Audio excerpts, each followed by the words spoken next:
He looked at me and said, "Good thing I know how to fall."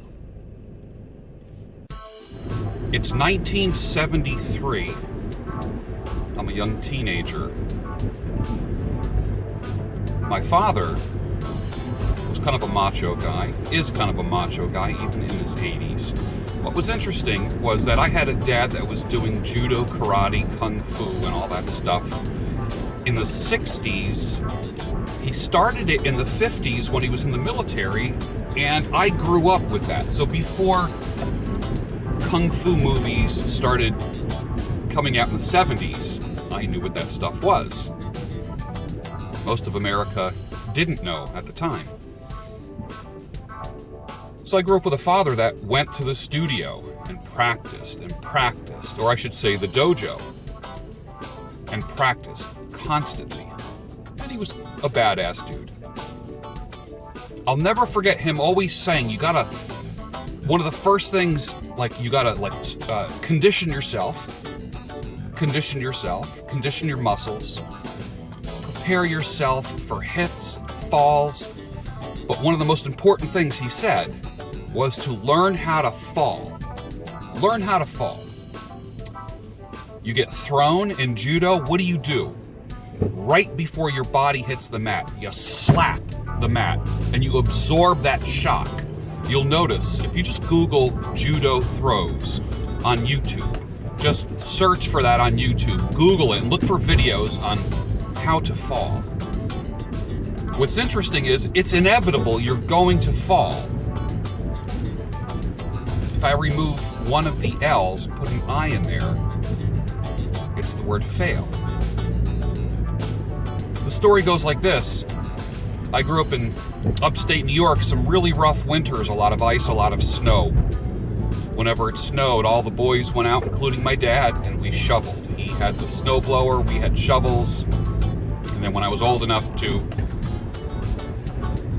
run the snowblower on my own and was trusted, I started using power tools.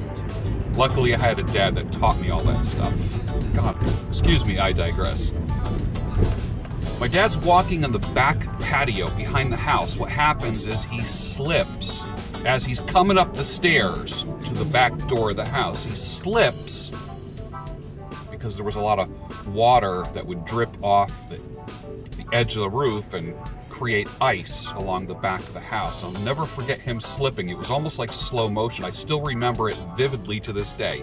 And what he did was he fell flat on his back. Honestly, I don't know how anyone could survive going up in the air, and not just your legs going out from under you, man. He went off the stairs out onto the patio. I'm surprised he didn't have a head injury or some really bad broken bones or something. It was dramatic. It was a Hollywood fall. And just a second after he fell, he looks up at me and says, "Good thing I know how to fall." And he said it with a smirk on his face. Half of it was joking, half of it was dead serious. Because he prepared ahead of time, he drilled over and over and over again. Bam, how to fall. Bam, how to fall. Bam, how to fall. How do you break your fall? It's inevitable, it's gonna happen. How do you break your fail? How about this? Good thing, and I take that message to today. Can you say when you fail or fall short of your own personal goals, can you say, "Good thing I know how to fail"?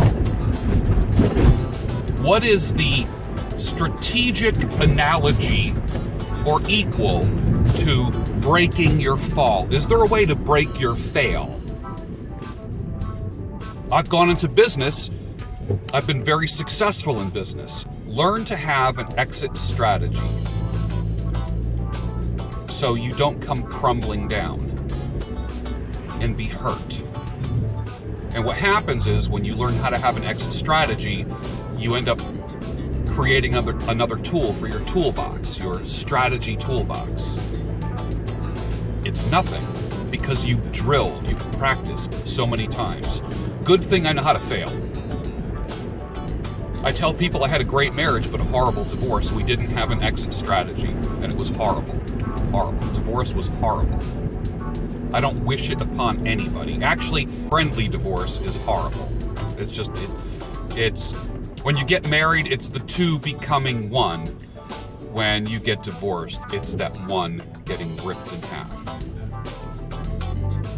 I know I've dated women since I've been divorced, now 12 years, where we've said ahead of time, you know, if things don't work out, you know, we'll just part as friends and, you know, and be cool and just try, you know, and you work those things out ahead of time. In the same way in life and in business, pre-plan your exit.